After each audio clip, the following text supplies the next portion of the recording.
Pesona si gadis desa, episode 114 dengan judul Tidak Perlu Ditahan. Selamat mendengarkan. Jovan terlihat begitu semangat saat pelayan memberitahunya kalau Galang telah datang bersama dengan Luri dan Nania. Dia yang tadinya sedang bermalas-malasan seketika langsung berbenah diri agar tidak terlihat berantakan saat sang pujaan hati masuk ke dalam kamar.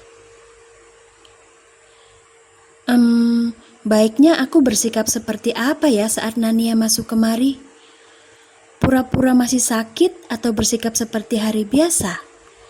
Tapi jika Nania melihatku masih selemah kemarin, apa malah tidak membuatnya merasa kesal? Yang kemarin saja dia langsung menghajarku. Jangan-jangan, yang lain saja. Gumam Jovan sibuk bermonolog dengan dirinya sendiri. Sebelum sempat Jovan memutuskan akan mengambil sikap seperti apa, Galang, Luri, dan Nania sudah lebih dulu sampai di kamarnya. Jovan kemudian memutuskan untuk berbaring saja, berusaha untuk tersenyum seperti biasa meskipun jantungnya sudah hampir meledak kesenangan begitu melihat wajah cantik Nania. "Kenapa kau, Kak? Senyummu jelek sekali. Kalau mau menangis ya menangis saja, tidak perlu ditahan-tahan," tanya Nania yang heran melihat senyum terpaksa di bibir Jovan.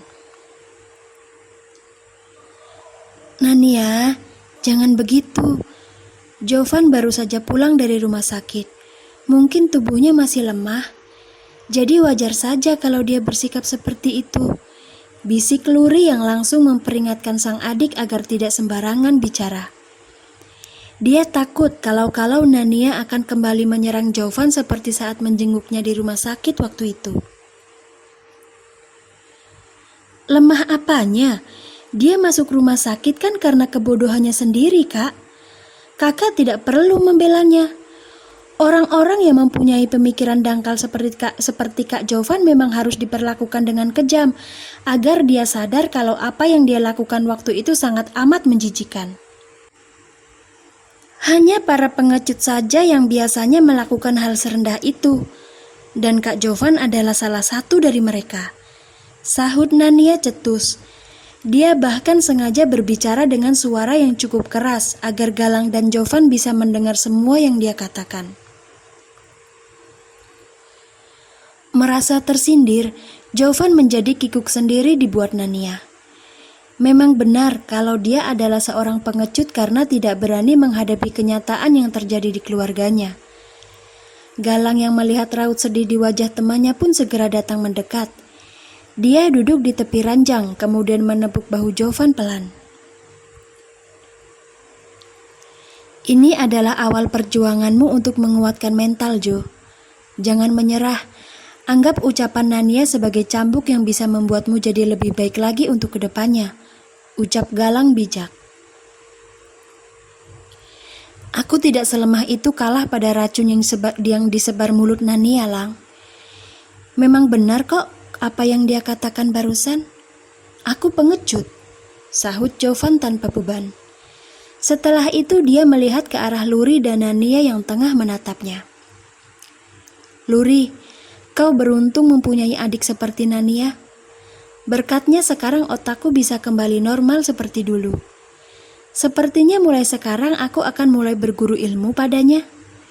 Kata-kata beracun yang keluar dari mulut adikmu membuatku banyak termotivasi. Luri dan Nania saling melempar pandangan begitu mendengar ucapan Jovan.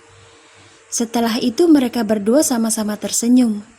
Lega karena Jovan akhirnya bisa melewati beban mental yang selama ini dia derita. "Nah, kalau begini kan aku jadi bangga sudah berteman denganmu, Kak Jovan. Tapi ingat ya, kalau sampai kejadian kemarin kembali terulang, aku sendiri yang akan menjadi tersangka atas kasus kematianmu. Daripada harus merasa sakit dan menanggung malu akibat kematian yang tertunda, lebih baik aku racuni kau saja sekalian agar bisa segera pergi ke hadapan Tuhan. Jadi berpikirlah 2 kali jika ingin mencoba melakukan bunuh diri seperti kemarin. Kau dengar tidak? Tanya Nania sambil berjalan mendekat ke arah ranjang. Dia terkekeh ketika melihat foto kecil Jovan yang terpajang di atas meja. Apa ini kau, Kak? Jelek sekali. Heis, kau ini Nania. Bisa tidak jangan asal bicara yang membuat orang lain menjadi emosi. Foto setampan itu kau bilang jelek. Oh, aku rasa matamu sudah rabun.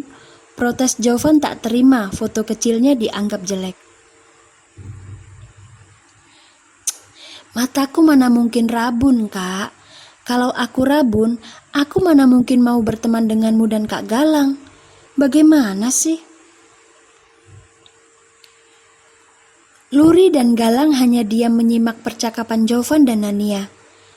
Mereka sengaja membiarkan kedua anak ini untuk saling mengejek dengan harapan bisa membantu Jovan memulihkan mentalnya.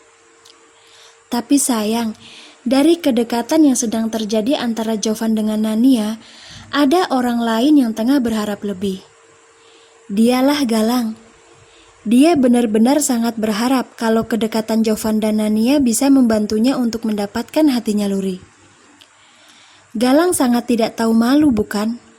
Tapi biarlah, selagi janur kuning belum melengkung, itu artinya sah bagi Galang memperjuangkan perasaannya. Benar tidak? Oh iya Kak Jovan, kapan kau akan masuk sekolah? Aku rindu traktiran es krim darimu. Tanya Nania setelah puas mengolok-olok kakak kelasnya ini. Besok pagi sepertinya aku sudah bisa masuk sekolah seperti biasa. Jawab Jovan sedikit kecewa karena ternyata Nania malah lebih merindukan es krim yang dia beli ketimbang kehadirannya. Gadis ini benar-benar pandai memancing emosi kan? Hei, selain mentalmu yang geser, apa otakmu juga sudah berubah menjadi pikun, Kak? Besok adalah hari libur. Untuk apa kau pergi ke sekolah? Ingin menemui para dedemit yang tinggal di sana? Iya. Galang tertawa kencang saat mendengar perkataan Nania. Matilah Jovan. Dia langsung mati kutu karena bicara tanpa berpikir lebih dulu. Luri yang melihat Jovan kembali menjadi bulan-bulanan lidah tajam adiknya hanya bisa tersenyum sambil menggelengkan kepala. Nania, lidahmu sungguh setajam silet. Apa kau tidak bisa bicara baik-baik? Setidaknya hiburlah aku yang sedang menderita batin ini. Rengek Jovan yang sudah tidak tahu harus bicara apa lagi pada Nania. Dia menyerah. Hilih, begitu saja langsung mengeluh. Ledek Nania usil. Ngomong-ngomong kau sudah berbaikan dengan orang tuamu belum, Kak? Raut wajah Jovan langsung berubah aneh saat Nania menyinggung tentang orang tuanya. Ya, semenjak pulang dari rumah sakit dia masih enggan untuk sekedar menyapa ayah dan ibunya. Jovan masih memendam kekecewaan dan dia rasa perlu untuk bersikap seperti ini agar orang tuanya sadar kalau dirinya telah menjadi korban keegoisan yang mereka lakukan. Di saat Jovan sedang tenggelam dalam pikirannya, tiba-tiba saja dia dikejutkan oleh satu pukulan benda mati di kepalanya. Jovan seketika menoleh, menarik nafas dalam-dalam kemudian menghembuskannya dengan kuat begitu tahu siapa pelakunya. Sepertinya otakmu masih belum pulih sepenuhnya, Kak Jovan. Omel Nania sambil berkacak pinggang. Dengar ya, Kak.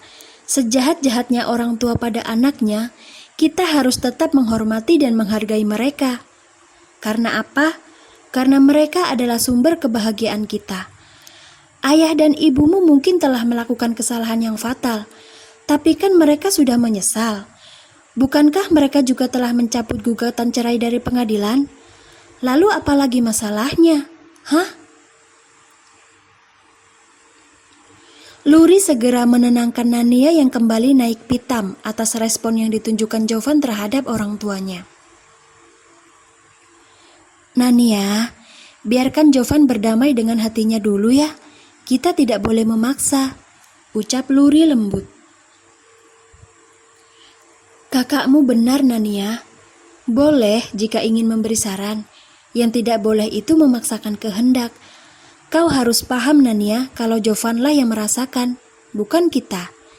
Jadi kau jangan galak-galak padanya ya. Imbuh Galang merasa kasihan melihat Jovan yang terus menjadi korban kekejaman mulut Nania. Mana bisa begitu, Kak? Sahut Nania tak setuju dengan perkataan Galang dan kakaknya. Di dunia ini tidak ada satupun orang yang tahu kapan maut akan datang menghampiri. Bagaimana jika sewaktu Kak Jovan sedang sibuk menenangkan hati, Tuhan tiba-tiba memanggil ayah dan ibunya untuk kembali ke surga? Masa iya dia harus pergi ke surga juga hanya untuk berbaikan dengan mereka? Tidak lucu kan? Aku tahu kalau ini bukan urusanku. Aku hanya mengikuti nasihat ayah agar tidak sembarangan menyia-nyiakan waktu yang ada. Lagi pula apa gunanya sih terus mengulur waktu? Toh mereka itu kan orang tuanya Kak Jovan, bukan musuhnya. Benar tidak? Tanpa diduga-duga, Jovan langsung melompat turun dari atas ranjang begitu Nania selesai bicara. Ya, mendadak dia diserang rasa ketakutan yang teramat besar saat membayangkan kalau ayah dan ibunya telah terbujur kaku di dalam peti. Sadar kalau sikapnya salah, Jovan memutuskan untuk segera pergi menemui orang tuanya. Dia tidak mau berpisah dengan mereka. Galang, Luri, dan Nania berdiri diam sambil menatap pintu kamar yang terbuka lebar. Mereka bertiga terlihat seperti orang bodoh sepeninggal Jovan dari kamar tersebut. Akhirnya Kak Jovan bisa kembali normal juga. Dia pasti sangat ketakutan saat aku mengatakan tentang kematian orang tuanya. Leganya melihat mereka mau berbaikan.